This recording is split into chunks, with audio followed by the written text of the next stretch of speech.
இருக்கு. இனி வீட்லயே பானிபூரி செய்யலாம் எல்லாரும். ஆச்சி பானிபூரி கிட். புதுக்கோட்டை மாவட்டம், புதுக்கோட்டை மாநகராட்சி, அறந்தாங்கி நகராட்சி மற்றும் 526 ஊரக குடியிருப்புகள் பயன்பெறும் வகையில் கூட்டு குடிநீர் திட்டம் ஒன்று 1820 கோடி ரூபாய் மதிப்பீட்டில் 4.7 லட்சம் மக்கள் பயன்பெறும் வகையில் மேற்கொள்ளப்படும்.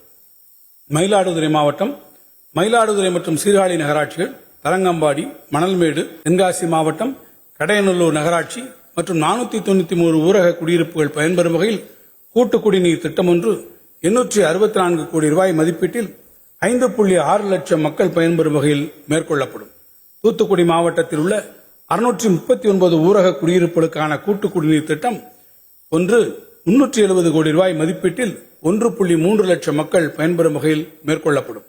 திருப்பூர் மாவட்டத்தில் உள்ள 1252 ஊரக குடியிருப்புகளுக்கான கூட்டு குடிநீர் திட்டம் ஒன்று 890 கோடி ரூபாய் மதிப்பீட்டில் 4.91 லட்சம் மக்கள். ஈரோடு மாவட்டத்தில் உள்ள 214 ஊரக குடியிருப்புகளுக்கான கூட்டு குடிநீர் திட்டம் ஒன்று 374 கோடி ரூபாய் மதிப்பீட்டில் சுமார் 92,000 மக்கள் பயன்பெறும் வகையில் மேற்கொள்ளப்படும்.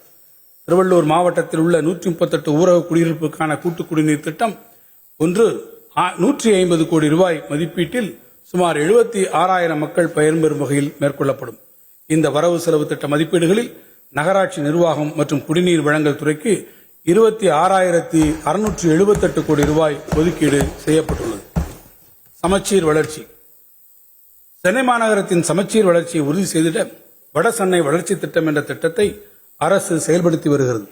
இத்திட்டத்தின் கீழ் பேருந்து நிலையம் அமைத்தல், குடியிருப்பு வசதிகள் ஏற்படுத்துதல், குடிநீர் பணிகள், கல்வி மற்றும் மருத்துவ உட்கட்டமைப்பு பணிகள், ஏரிகள் மற்றும் குளங்கள் மேம்பாட்டுப் பணிகள், கடற்கரை மேம்படுத்துதல், மீன் சந்தை அமைத்தல், உடற்பயிற்சி நிலையம், பூங்காக்கள் மற்றும் விளையாட்டு கட்டமைப்பு பணிகள், மின்மயானங்கள் அமைத்தல், துணை மின் நிலையம் மற்றும் மின்மாற்றிகள், தரம் உயர்த்தும் பணிகள், பல வகை தொழில்நுட்ப கல்லூரி அமைத்தல், திறன் மேம்பாட்டு பயிற்சிகள் வழங்குதல் போன்ற பணிகள் 6,858 கோடி ரூபாய் மதிப்பீட்டில் மேற்கொள்ளப்பட்டு வருகின்றன.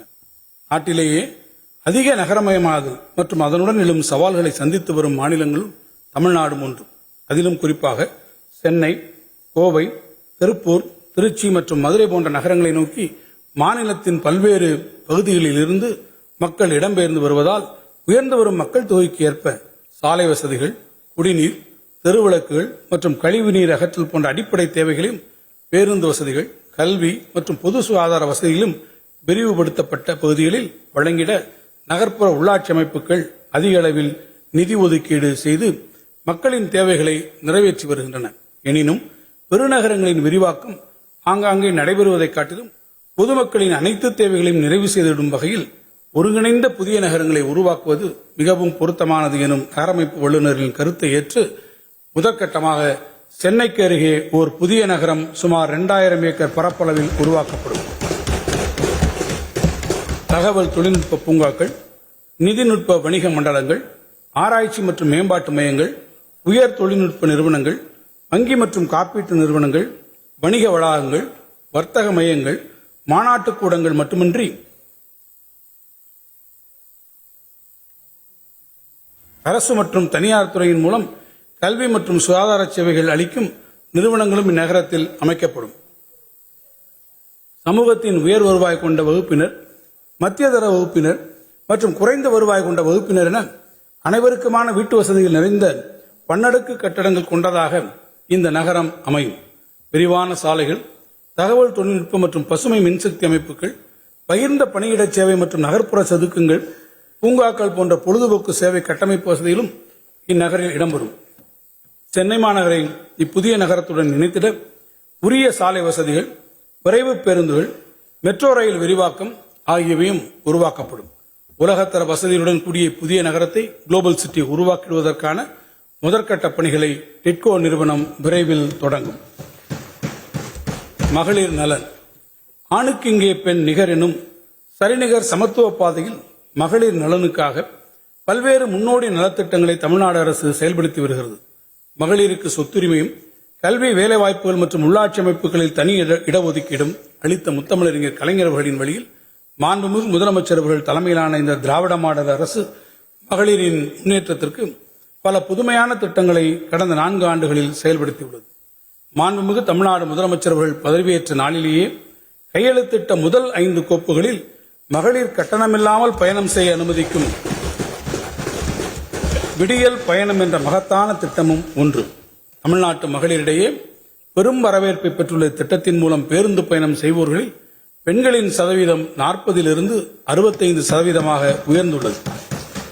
தினமும் சராசரியாக 50 லட்சம் மகளிர் பேருந்துகளில் இதுவரை 642 கோடி பயணங்களை மேற்கொண்டுள்ளனர். மகத்தான இந்த திட்டத்தினால் பெண்கள் சராசரியாக மாதம் ஒன்றுக்கு 888 ரூபாய் சேமிக்க முடிகிறது என மாநில திட்டக்குழு நடத்திய ஆய்வில் தெரிய வந்துள்ளது என்பது குறிப்பிடத்தக்கது. இத்திட்டத்திற்காக மானியத் தொகை 3600 கோடி ரூபாயை 2025-26 ஆண்டின் வரவு செலவு திட்ட மதிப்பீடுகளில் அரசு ஒதுக்கியுள்ளது.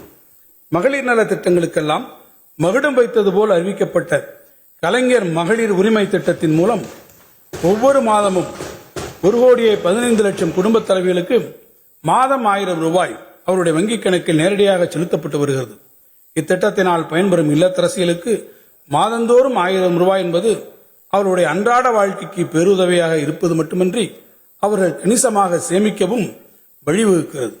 இதுவரை மகளிர் உரிமை தொகை பெற்றிடாத தகுதி வாய்ந்த இல்லத்தரசிகள் இத்திட்டத்தின் கீழ் விண்ணப்பித்திட உரிய வாய்ப்புகள் விரைவில் வழங்கப்படும். மகளிர் நலன் காக்கும் இத்திட்டத்திற்காக இந்த வரவு செலவு திட்டத்தில் 13,807 கோடி ரூபாய் நிதி ஒதுக்கீடு செய்யப்பட்டுள்ளது. ஏழை குடும்பங்களை சார்ந்த மாணவியர் உயர்கல்வி பயில்வதை உறுதி செய்யும் வகையில் அறிமுகப்படுத்தப்பட்ட மூவலூர் ராமாமிர்தம் அம்மையார் நினைவு புதுமை பெண் திட்டத்தின் கீழ் தற்போது 4,06,000 மாணவியர்கள் மாதந்தோறும் 1000 ரூபாய் பெற்று பயனடைந்து வருகிறார்கள்.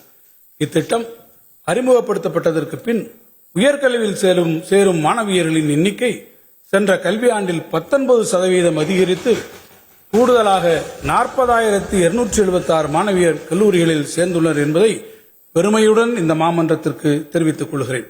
வரும் நிதியாண்டில் இத்திட்டத்தினை செயல்படுத்திட 420 கோடி ரூபாய் நிதி ஒதுக்கப்பட்டுள்ளது. 36 ஆண்டுகளுக்கு முன்னர் முத்தமிழறிஞர் கலைஞர் அவர்களால் தருமபுரி மாவட்டத்தில் தொலைநோக்குடன் விதைக்கப்பட்ட சுய உதவிக்குழு திட்டம் இன்று நாடெங்கிலும் கோடிக்கணக்கான மகளிரின் வாழ்வை மேம்படுத்திடும் இயக்கமாக உருவெடுத்துள்ளது. மகளிரிடையே சேமிப்பு பழக்கத்தை ஊக்குவித்து அவர்களை தொழில் முனைவோர்களாக மாற்றி சமுதாயத்தில் பெண்களுக்கு உரிய இடத்தினை உறுதி செய்திடும் நோக்கில் அவர்களின் வளர்ச்சிக்கும் திறன் மேம்பாட்டிற்கும் தேவையான நலத்திட்டங்களை இந்த அரசு தொடர்ந்து நடைமுறைப்படுத்தி வருகிறது. தற்போது 4.76 லட்சம் மகளிர் திட்ட சுய உதவிக் குழுக்கள் இயங்கி வருகின்றன. சுய உதவிக்குழு இயக்கத்தில் இதுவரை இணைந்திடாத மகளிர் மற்றும் விளிம்பு நிலை வாழ் குடும்ப உறுப்பினர்களை கொண்டு 10,000 புதிய சுய உதவி குழுக்கள் வரும் நிதியாண்டில் உருவாக்கப்படும். இனி வீட்லயே பானிபூரி செய்யலாம் எல்லாரும். ஆச்சி பானிபூரி கிட்.